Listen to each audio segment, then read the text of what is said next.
Sous un chapiteau royal littéralement pris d'assaut et sur les artères avoisinantes, des milliers de femmes ont répondu à l'appel de l'élu du peuple, l'honorable Cheikh Malandji Souana, pour la cérémonie des clôtures du mois de la femme, le 31 mars 2026 à Lubumbashi. La foule, compacte et enthousiaste, a débordé les chapiteaux, contraignant les organisateurs à installer un second espace au croisement du boulevard Camagnola et de l'avenue Cambove.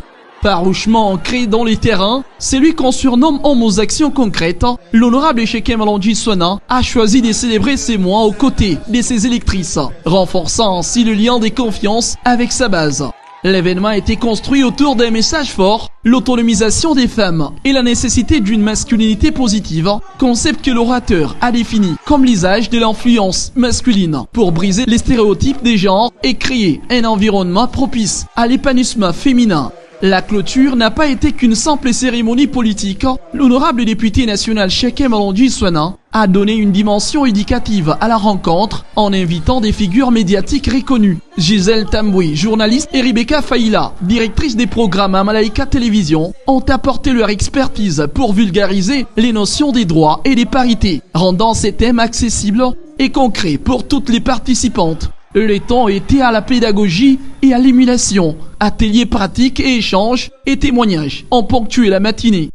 Un modèle politique et civique, l'honorable Cheikh Malandji Souana a salué le parcours de son excellence Fifi Masuka Saini, celle qui est en train de l'inspirer, tandis que sur le plan entrepreneurial, il a mis en avant l'exemple inspirant de son épouse Sandra Malandji. Ces références ont servi à illustrer que l'autonomisation s'est construite à la fois par des politiques volontaristes et par des initiatives personnelles et familiales. La journée s'est achevée dans la convivialité et la générosité. Chaque femme présente a reçu un pagne offert par l'honorable Cheikh Malandji Souana, geste symbolique et fédérateur qui a scellé cette cérémonie des clôtures sur les applaudissements et les chants.